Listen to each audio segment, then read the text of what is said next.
Guys, welcome back to my channel. So in today's video what are we going to do is we are going to start with unification of Germany. I'm so sorry that I forgot this topic to take. In my previous video I told you about unification of unification of Italy, but now in today's class we are going to study unification of Germany, then we'll study about strange case of Britain and etc. Fine. So starting with this, I'm going to tell about you that how Germany unified. Germany कैसे unify हुआ. So let's get started. First of all, आपके जो points आएंगे ना, फिर आपके जो paper में points आएंगे वो 5 points आएंगे. 5 मार्क का क्वेश्चन आएगा ये आपके पेपर में, तो उसी हिसाब से मैंने points मार्क किए हैं जिससे आपको ईजी हो जाए. ठीक है. सो सबसे पहले तो क्या हुआ, जो जर्मन पीपल थे उनके मन में नेशनलिस्ट फीलिंग आने लग गई. उनके मन में पैट्रियोटिज्म, देशभक्ति की भावना आने लग गई. ठीक है. मिडिल क्लास जर्मन्स के मन में. एंड इन 1848 इन जर्मन्स ने क्या किया, इन्होंने अपनी जो जर्मन ऐसा बिखरा हुआ था, स्मॉल स्कैटर्ड यूनिट्स में था जर्मन, इस जर्मन कॉन्फेडरेशन को एक नेशन स्टेट में तब्दील करने की कोशिश की. एक नेशन स्टेट में इसको यूनाइट करने की कोशिश की, कन्वर्ट करने की कोशिश की. बट क्या हुआ कि दे वर रिप्रेस्ड. इनको किसने रिप्रेस किया? मोनार्की ने एंड मिलिट्री ने. और ये जो मोनार्की और मिलिट्री है इसको किसने सपोर्ट किया था? Junkers. Who were junkers? Junkers were the large land owners of Prussia. Fine. इसके बाद क्या हुआ, अब प्रशिया, अब इनको तो रिप्रेस कर दिया गया, इन मिडिल क्लास जर्मन्स को तो रिप्रेस कर दिया गया. तो अब क्या हुआ, प्रशिया आया और जर्मन को बोला, बॉस तुम चिंता मत करो, मैं तुम्हारी लीडरशिप में तुम्हारी हेल्प करूँगा. ठीक है. और जो प्रशिया का चीफ मिनिस्टर था ऑटो वन बिस्मार्क, वो इस पूरे प्रोसेस का आर्किटेक्ट था. ठीक है. उसने पूरे प्रोसेस के लिए प्लान्स बनाए और उसने किसकी हेल्प ली? ऑटो वन बिस्मार्क ने प्रशियन आर्मी की एंड प्रशियन ब्यूरोक्रेसी की. ब्यूरोक्रेसी क्या होता है? इंस्टीट्यूशंस की. उसने क्या किया, उसने 7 ईयर्स में 3 वॉर्स करी. किसने? ऑटो वन बिस्मार्क ने 7 ईयर्स में 3 वॉर्स लड़ी. किन किन के साथ? ऑस्ट्रिया के साथ, डेनमार्क के साथ एंड फ्रांस के साथ. फाइन. इसके साथ अब उसने क्या किया, अब इन सारी कंट्रीज़ के साथ वॉर करने के बाद क्या रिजल्ट हुआ, इसका क्या कॉन्सिक्वेंस आया? इसका कॉन्सिक्वेंस था प्रशियन विक्ट्री.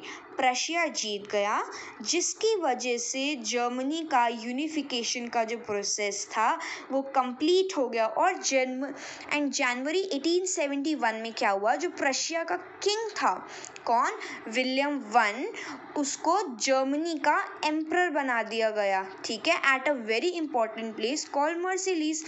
इसके अंदर प्रशिया का भी तो कोई फ़ायदा होना चाहिए ना. अब प्रशिया ने जो इसको इतना किया, प्रशिया ऐसे तो उसने किया नहीं कि हाँ आओ आप, मैं आपकी भलाई करता हूँ. जर्मनी को ऐसा तो बोला नहीं ना कि आओ मैं आपकी भलाई करता हूँ. इसमें प्रशिया का भी कोई स्वार्थ छुपा होगा, प्रशिया का भी कोई प्लान होगा. तो इन सब से क्या हुआ, प्रशिया सबके सामने महान बन गया. और उसने अपनी इमेज को और अच्छा करने के लिए What did Prussia do? Prussia ने बहुत सारी चीज़ें, अपनी इकोनॉमिक कंडीशन सुधारी. अपनी इकोनॉमिक कंडीशन कैसे सुधारी? By modernising currency. ठीक है. जिसकी वजह से क्या हुआ, ये प्रशिया एक आइडियल नेशन बन गया. एक तीर से 2 निशाने हुए. मतलब कि एक तो प्रशिया आइडियल स्टेट भी बन गया, यानी कि आइडियल कंट्री भी बन गया, और जो हमारा जर्मनी था, जर्मनी की यूनिफिकेशन भी हो गई. फाइन.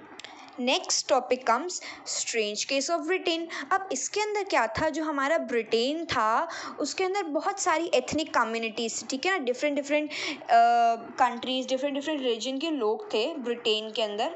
कौन कौन से एथनिक ग्रुप्स थे? English, Welsh, Scot and Irish. Fine. अब क्या हुआ, जो इंग्लिश नेशन था, ये भी गाइस मैंने पॉइंट्स बनाए हैं जिसकी वजह से आपको आंसर लिखने में हेल्प मिलेगी. फाइन.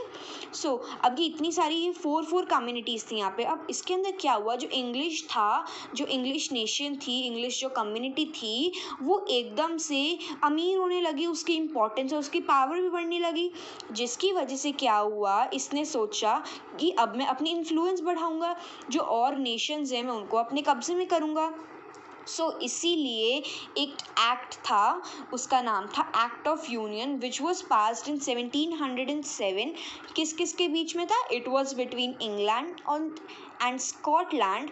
अब ये जो ये एक ट्रीटी की तरह था, एक समझौते की तरह था।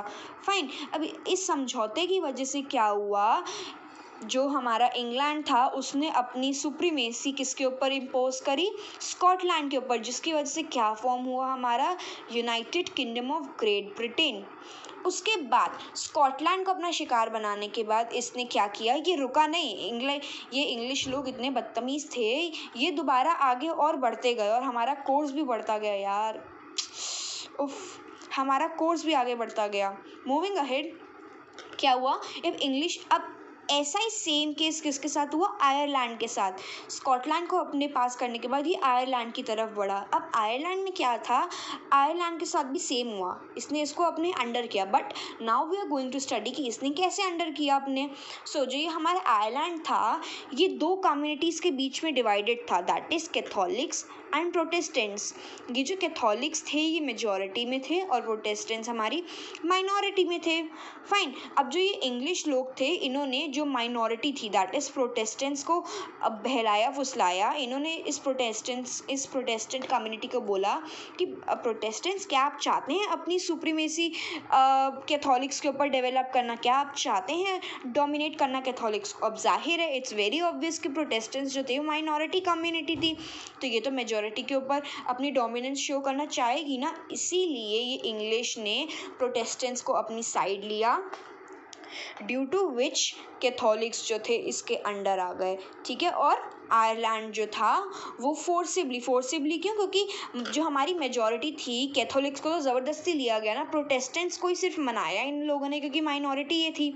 तो मेजॉरिटी ये थी कैथोलिक्स, इसीलिए यहाँ पे लिखा है कि ज़बरदस्ती आयरलैंड को ज़बरदस्ती यूनाइटेड किंगडम के अंदर इनकॉर्पोरेट कर लिया गया, मतलब मिला लिया गया। अब इतनी सिंपली नहीं मिला लिया गया, कुछ रिवोल्ट्स भी हुए। उनमें से एक रिवोल्ट किसने करी थी? वुल्फ के नाम के इंसान ने, वुल्फ ठीक है, with his United Irishman in 1798। But इसकी जो रिवोल्ट थी ये सप्रेस कर दी गई थी। अब जब आयरलैंड और स्कॉटलैंड इंग्लिश के अंदर, मतलब इंग्लैंड के अंदर मिल गए थे, तो फिर किसकी फॉर्मेशन हुई? एक न्यू ब्रिटिश नेशन जो हम आज देखते हैं। ठीक है।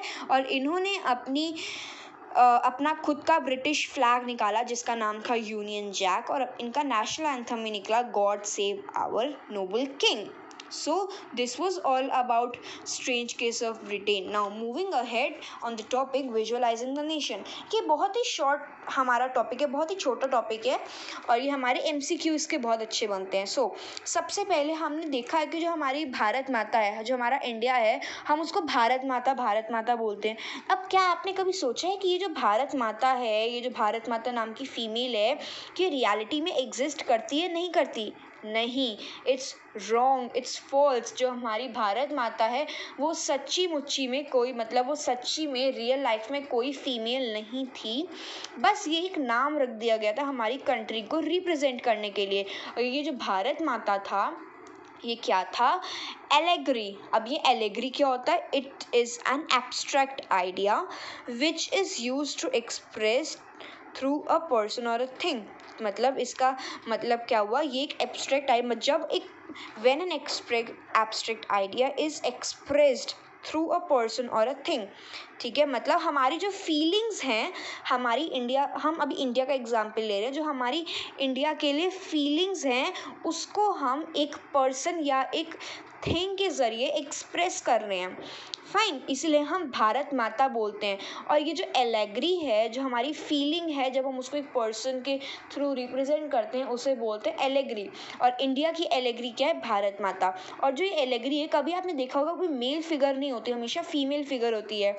फॉर एग्जाम्पल फ्रांस की एलेगरी कौन है? मैरिने। फाइन। एंड जर्मन की कौन है? ये जर्मेनिया। जर्मन की एलेगरी है जर्मेनिया। ठीक है। और इन्होंने अपने हेड पे, आप एज यू कैन सी, इन्होंने ओक लीव्स पहने हैं और ये ओक लीव्स क्या सिंबलाइज करते हैं? हीरोइज्म।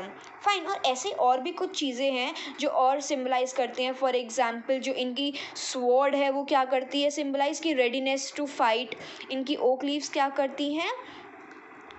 हीरोइज्म, ठीक है। और ब्रोकन चेन्स जो हैं वो क्या सिंबलाइज करती हैं, freedom. Now moving ahead to the topic nationalism and imperialism.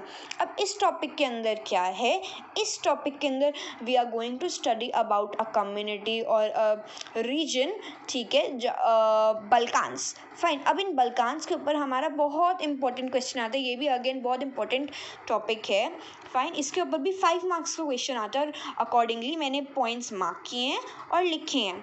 But बल्कान्स को पढ़ने से पहले बल्कान्स के अंदर कौन कौन सा रीजन आता था, we are going to study that. For exam सबसे पहले हमारे जो मॉडर्न डे जो बल्कान पहले रीजन था, अब उसके अंदर कौन कौन से रीजन आते हैं अभी हम वो पढ़ेंगे। तो कौन कौन से रीजन आते थे, Romania, Bulgaria, Albania, Greece, Macedonia, Croatia, Bosnia, Slovenia, Serbia, Montenegro. Fine, तो इसको इन सब को मिला के हम क्या बोलते थे, Slavic nationalists. Now moving ahead to the answer, जब हम आंसर लिखें तो हम क्या लिखेंगे, हम सब फर्स्ट पॉइंट लिखेंगे, large part of Balkans was under the control of Ottoman Empire. मैंने आपको बताया था कि जो हमारा जर्मन था 15th सेंचुरी के अंदर वो किसके अंदर था, ऑटोमन एम्पायर के अंदर। सो अब बल्कान्स भी जो थे वो किसके अंडर थे, ऑटोमन एम्पायर के अंडर। फाइन, सेकेंड पॉइंट इसका आएगा, अब जैसे ही इन बल्कान्स के अमंग रोमांटिक नेशनलिज्म का आइडिया फैला, ठीक है, और उसी के साथ ही साथ जब ये रोमांटिक नेशनलिज्म का आइडिया स्प्रेड हुआ इनके हार्ट्स में, उसी के साथ ही साथ साइड बाय साइड जब ऑटोमन एम्पायर डिसइंटीग्रेट हुआ, मतलब टूटा, तो इन दोनों जब ये दोनों चीज़ें साइमल्टेनियसली हुई तो इसकी वजह से क्या हुआ, ये रीजन बहुत ही एक्सप्लोसिव बन गया, मतलब यहाँ पे बहुत ज़्यादा वॉर्स होने लगी। And third point is they मतलब बल्कान्स जो थे, जैसे ही डिसइंटीग्रेट होने लगा ऑटोमन एम्पायर और इनके मन में रोमांटिक नेशनलिज्म की फीलिंग आ गई, तो इन्होंने इंडिपेंडेंस मांगी और पॉलिटिकल राइट मांगा अपनी नेशनैलिटी के ऊपर, ठीक है। और इन्होंने बोला कि एंड सब्जेक्टेड फॉरेन डोमिनेशन, इसका मतलब इन्होंने बोला कि फॉरेनर्स को बोला कि आप हमारे ऊपर रूल करना बंद कीजिए और हमें हमारा राइट दीजिए हमारी नेशनैलिटी के ऊपर। फाइन, फोर्थ पॉइंट क्या लिखेंगे कि अब जो और बड़ी मतलब मेजॉरिटी जो पावर्स थी, मेजॉरिटेरियन पावर्स थी, for example Russia, Germany, England, Austro Hungary, ये सारी की सारी जो कंट्रीज़ थी, अब ये भी चाहती थी बल्कान्स के ऊपर अपना कंट्रोल लेना, ठीक है। बल्कान्स अपनी इंडिपेंडेंट नेशन करना चाहते थे और ये चाहती थी ये सारी की सारी इंडिपेंडेंट नेशन, ये सारी की सारी जो नेशंस थी मेजॉरिटेरियन नेशंस, ये चाहती थी कि बल्कान्स का रीजन हमें मिल जाए। सो इसकी वजह से क्या हुआ, जो बल्कान के अंदर रहने वाले लोग थे, इन्होंने क्या किया, इन्होंने रिवोल्ट करनी शुरू कर दी इन सारी कंट्रीज के साथ। फाइन, तो अब ये जो सारी की सारे रिवोल्ट्स हुई, ये रिवोल्ट्स में क्या डेवलप, मतलब इन रिवोल्ट्स का कॉन्सिक्वेंस क्या हुआ, first world war. So this is the end of our chapter. If you understood the whole chapter, so please like this video, subscribe my channel, please hit the bell icon to never miss any updates. Thank you, and share it with your friends. Thank you so much, and bye for now. Stay tuned, meet you in the next video. Bye.